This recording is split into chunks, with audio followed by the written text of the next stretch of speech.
مفتی طارق مسعود کے بیانات کے لیے مفتی صاحب کے آفیشیل چینل مفتی طارق مسعود سپیچز کو سبسکرائب کریں۔ تو اللہ اپنے اوپر جھوٹ کو برداشت نہیں کرتے۔ البتہ کچھ شخصیات ایسی ہوتی ہیں کہ وہ ان کی شخصیت ایسی ہوتی ہے، ان کی باتیں ایسی ہوتی ہیں کہ وہ چند بے وقوف لوگ اکٹھے ہو جاتے ہیں۔ اس کی میں کئی بار مثالیں دے چکا ہوں کہ اگر کوئی ایسا سفیر جو نہ شکل سے کسی ملک کا سفیر لگ رہا ہو، کوئی بنگی چرسی اٹھ کے کہے کہ میں امریکہ کا سفیر ہوں، تو امریکہ اعلان کرے گا کہ میرا اس سے کوئی تعلق نہیں ہے؟ نہیں کرے گا، کہے گا یہ بنگی چرسی کوئی بھی اٹھ کے کہہ دے۔ لیکن کسی کی پرسنالٹی ایسی ہو جس سے لگے کہ یہ امریکہ کا سفیر ہو سکتا ہے، وہ اگر غلط بیانی کرے گا تو امریکہ کہے گا بھائی ہمارا اس سے کوئی تعلق نہیں ہے۔ تو ایسے ہی اللہ تعالیٰ کوئی بھی عالم، کوئی بھی مذہبی اسکالر اگر لوگوں کو غلط گائیڈ کرنا شروع کر دے، دو نمبری کرنا شروع کر دے، تو اللہ اسے بھی پنپنے نہیں دیتے، کیونکہ اللہ تعالیٰ کا آخری مذہب ہے، آخری دین ہے اسلام، اس کے بعد کوئی نیا دین نہیں آئے گا۔ یہی وجہ ہے کہ رسول اللہ صلی اللہ علیہ وسلم کے جو معجزے ظاہر کیے گئے نا نبی کے دور میں، وہ تھوڑے نہیں تھے، بہت زیادہ تھے، تاکہ واضح دلائل کے ذریعے یقین آ جائے کہ واقعی آپ اللہ کے سچے پیغمبر ہیں۔ میں حدیث پڑھاتا ہوں نا جامعۃ الرشید میں، تو مختلف سندوں کے ساتھ مختلف صحابہ جب مختلف واقعات بیان کرتے ہیں تو ہم کہتے ہیں کہ دیکھو، جن لوگوں نے اپنی آنکھوں سے یہ واقعات دیکھے ہوں گے انہیں آپ کی صداقت پر کتنا یقین ہوگا۔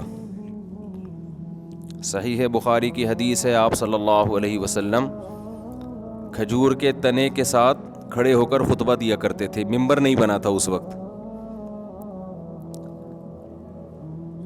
جب ممبر بنا دیا گیا تو آپ ممبر پہ بیٹھے، تو اس حدیث کے مختلف صحابہ روایت کرتے ہیں، کیونکہ اس منظر کو ایک نے نہیں دیکھا، متعدد صحابہ نے دیکھا کہ اس کھجور کے تنے سے رونے کی ایسے آواز آتی تھی جیسے کوئی بچہ بلک بلک کے رو رہا ہو۔ پھر آپ صلی اللہ علیہ وسلم اس کے قریب گئے اور اس کو ایسے سینے سے لگایا جیسے ماں بچے کو سینے سے لگا کے تھپکیاں دے کے خاموش کرتی ہے، ایسے آپ نے اس کو خاموش کیا ہے۔ اللہ تعالیٰ نے بعض جو بے جان چیزیں ہیں نا ان میں بھی کچھ نہ کچھ شعور رکھا ہے۔ وہ کس نوعیت کا شعور ہے، کس نوعیت کی سینس ہے، اس کا ہمیں علم نہیں ہے۔ اس کائنات کی حقیقی باریکیوں کو کوئی بھی نہیں جانتا۔ یہ تو سائنسدان کہتے ہیں نا ہم اتنا جان لیا، جتنا جانتے ہیں نا اس سے اور آگے چیزیں کھڑی ہوتی چلی جاتی ہیں اور سوالات کھڑے ہوتے چلے جاتے ہیں۔ پہلے زمانے میں اس پر بڑی بحث ہوتی تھی کہ مادے کو اگر توڑا جائے تو کیا کوئی آخری میں ایسا ذرہ آئے گا جس کو مزید نہ توڑا جا سکتا ہو؟ اب اگر آئے گا ایسا ذرہ جس کو مزید نہیں توڑا جا سکتا تو پھر وہ آخری ذرہ تو نہ ہوا نا، وہ یعنی پھر وہ آخری ذرہ ہو گیا اگر مزید توڑا نہیں جا سکتا، اور اگر توڑا جا سکتا ہے تو پھر وہ آخری نہیں ہوا۔ یہ بڑے پہلے زمانے کے سائنسدانوں کی اس پہ کئی سال مناظرے بحثیں چلی ہیں۔ اب جب خوردبینیں ایجاد ہوئیں تو انہوں نے کہا بھائی مادے کا جو آخری ذرہ ہے وہ ایک الگ ہی چیز ہے، وہ یعنی مولیکیول تو کہتے ہیں کہ کسی چیز کا چھوٹے سے چھوٹا وہ حصہ جس میں اس کی ساری خصوصیات ہوں، لیکن وہ آخری ذرہ نہیں ہے۔ مولیکیول کہتے ہیں نا، کوئی بھی جیسے پانی کا ایک مولیکیول ہے تو آپ پانی کو توڑتے چلے جائیں، آخر میں ہائیڈروجن ڈائی آکسائڈ آ جائے گا نا، 2 ہائیڈروجن اور 1 آکسیجن کا، تو یہ جو ملاپ ہوگا اب یہ پانی کا آخری ذرہ ہے، اس میں پانی کی ساری خصوصیات ہیں۔ اس کو مزید توڑیں گے تو یہ پانی کے علاوہ کچھ اور بن جائے گا نا، بھائی مزید توڑیں گے تو آکسیجن الگ اور ہائیڈروجن الگ،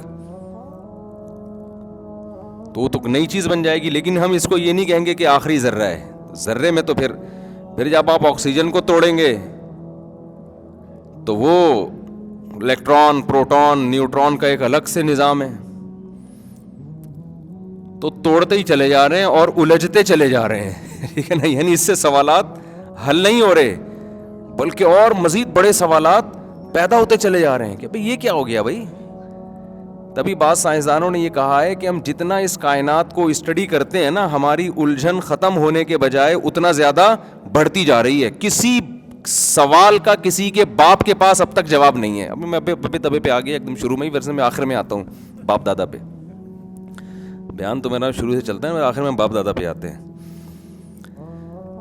کسی کے باپ کے پاس نا کسی سوال کا کوئی جواب نہیں ہے, الجھن ہے مزید.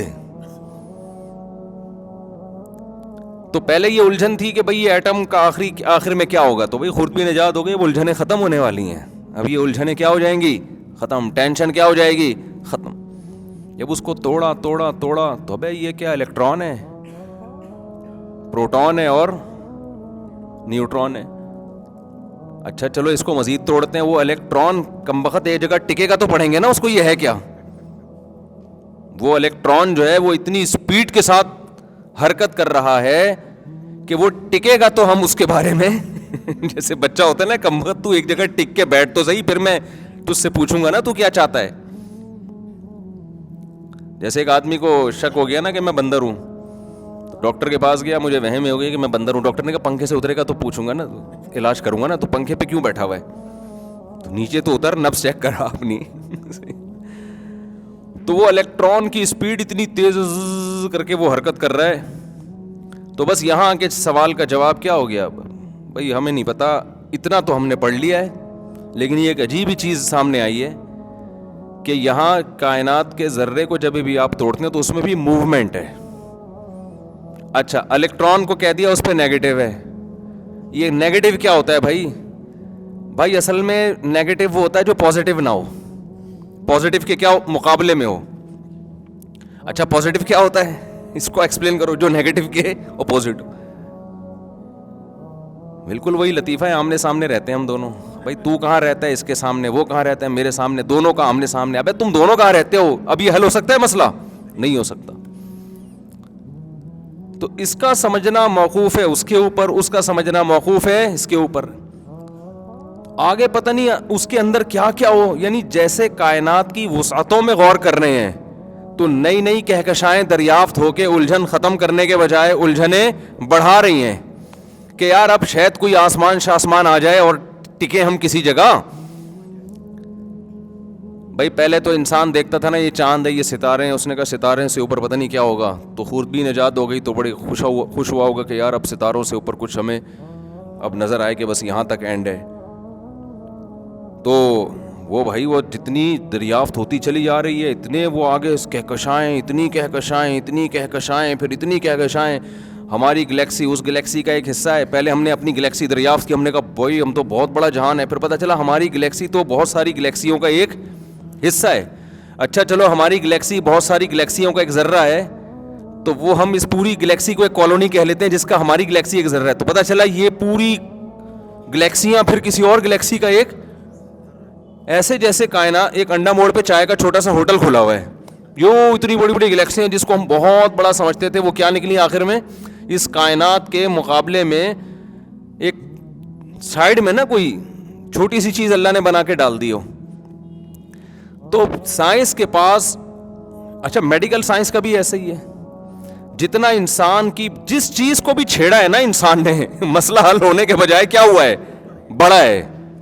تبھی تو قرآن نے پہلے کہہ دیا تھا نا, وما اوتیتم من العلم الا قلیلا, تمہیں علم بہت تھوڑا دیا گیا ہے, لہذا زیادہ فنٹر بننے کی ضرورت نہیں ہے. کیا مطلب ہے, اللہ علم حاصل نہ کریں, اللہ نے کہا علم حاصل کرو, خدا سے آگے جانے کی کوشش مت کرو. جو خدا کہہ رہے ہیں نا وہ اس کو فالو کرو, اپنے علم کو اس خدائی تعلیمات کے نیچے رکھو, اس سے آگے مت نکلو. سمجھا پا رہا ہوں اپنی بات کی نہیں؟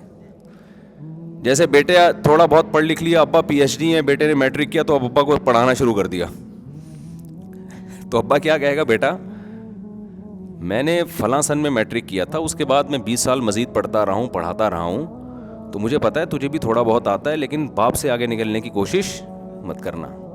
صحیح ہے نا؟